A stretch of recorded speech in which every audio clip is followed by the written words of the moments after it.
Buen día, en este video presentaremos el desarrollo del proyecto titulado Procesamiento y clasificación de señal de electromiografía en extremidades inferiores para la identificación de patologías neuromusculares, desarrollada en conjunto por los semilleros Tratamiento Avanzado de Señal y Maker UAO por parte de los estudiantes de Ingeniería Biomédica, David Salazar Torres y mi persona María Lucía Quintero Vidales.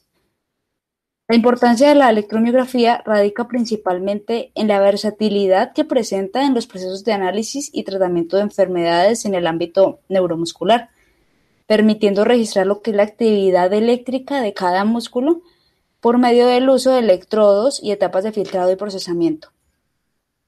Ahora, por medio del uso de este método de diagnóstico mencionado con antelación, se plantea su necesidad de uso en el sector laboral.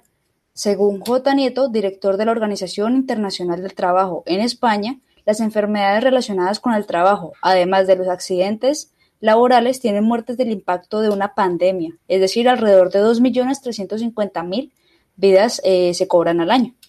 Por otro lado, por parte del sector económico, por la manutención que se deben de dar para el tratamiento de estas enfermedades, se puede llegar a generar una pérdida de producción de aproximadamente el 4% del Producto Interno Bruto Mundial para las empresas.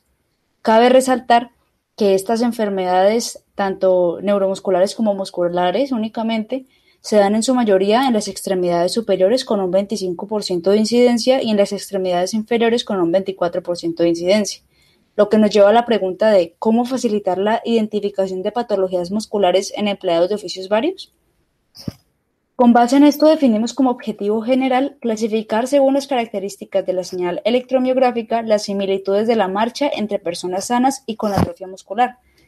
Y por parte de los pasos a seguir en nuestros objetivos específicos tenemos identificar y adquirir un conjunto de datos de electromiografía en la marcha continua para 8 sujetos distintos y finalmente lo que sería determinar el procesamiento que se le va a realizar, implementar el clasificador que tenga mayor adaptación y llegar a evaluar el diseño que se plantee para posibles mejoras al futuro. Como referente teórico, es necesario aclarar que para el procesamiento y clasificación de cualquier señal digital se deben de tener los siguientes pasos: el preprocesamiento, el procesamiento, la extracción de características, el postprocesado y los clasificadores como tal. En el presente proyecto mencionaremos diferentes métodos para cada una de estas etapas, como lo puede ser el cálculo de la envolvente de la señal por medio de un filtro todo en uno transformada de Hilbert o el filtro Butterworth, para el procesamiento lo que es el cruce medio de la señal o mid-cross y la normalización de datos, para la extracción de las características, la distancia euclidiana, definiciones estadísticas como la desviación estándar, varianza y media, y las matrices de covarianza y correlación que jugarán un papel muy importante en el desarrollo del proyecto. Finalmente, el uso de KPCA, clasificadores lineales y clasificadores K-vecinos y SVM se usarán para la proyección final. El primer paso de la metodología es el preprocesamiento de la señal para encontrar la envolvente. Se cuenta con 3 opciones: utilizar un filtro Butterworth, utilizar la transformada de Hilbert, contando con los componentes real o imaginario, y la tercera es utilizar un filtro todo en uno para adquirir la energía de la señal. En este caso, si utiliza el filtro todo en uno, pues es el que mejor resultados da. En el procesamiento se normalizan los datos para tenerlos todos a la misma escala. Lo siguiente es utilizar los puntos de cruce medios para calcular el cruce con el pie izquierdo de la señal y así obtener las diferencias entre cada grupo de pacientes evaluados. También cabe aclarar que se eliminan los primeros 200 datos de cada señal, pues estos contienen diferentes artefactos en la toma de datos. Lo siguiente es entonces la extracción de características. Una de estas características se extrae utilizando el Dynamic Time Warping para encontrar la distancia punto a punto de la señal donde se deforma y se alinea en el tiempo para determinar si la distancia euclidiana es una característica adecuada. En este caso, como muestran las gráficas, es una característica adecuada, pues se alinea bien en el tiempo. Adicional a esto, se obtiene la desviación estándar, la varianza y la media de las señales, los cuales son características estadísticas que nos sirven en este caso. Con estas características se forma una matriz de características de tamaño 8x4, la cual es evaluada utilizando la matriz de correlación, la cual muestra entonces una correlación muy alta entre la característica 1 y la característica 3. Más adelante esto nos va a servir para corregir esta matriz. También se decide entonces como método de postprocesado utilizar el método de Kernel Principal Component Analysis o KPCA por sus siglas en inglés, para pasar la señal a un espacio de mayor dimensionalidad. De esta técnica computacional se puede observar que va a 8 dimensiones de las 4 de la que partió. Y de estas 8 dimensiones, solamente 2 contienen información relevante.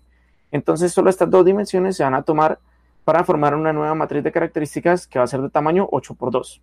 Y a la matriz original se le quita la característica 3, pues tenía una alta correlación entre la característica 1. Como resultados finales se utilizaron la matriz obtenida del KPCA y la matriz original para entrenar 3 clasificadores: un clasificador lineal, un clasificador K-vecinos y un clasificador SVM. Cabe aclarar que para los errores de validación se utilizó la metodología Cross Validation Leave One Subject Out, puesto que la cantidad de datos que se poseían eran bastante pequeñas. Esta metodología entonces nos ayudó demasiado para encontrar los errores de validación y hace una diferencia muy grande en el clasificador SVM utilizando la matriz de KPCA. Finalmente, como conclusiones podemos tener en cuenta lo siguiente. Primero, la captación de las variables electrofisiológicas dependen directamente de las características físicas de cada persona. Es decir, en nuestro caso, la señal de electromiografía variaba directamente con respecto a lo que sería el género, el peso y la altura de la persona evaluada. Segundo, es posible generar un análisis exhaustivo a partir de los puntos de cruce definidos por la envolvente de una señal de electromiografía, ya que ésta nos permitió definir múltiples características para la clasificación de la señal. Tercero, el cálculo de tiempos entre movimientos facilita la identificación de patologías con base en el análisis de los tiempos tomados en la marcha del sujeto.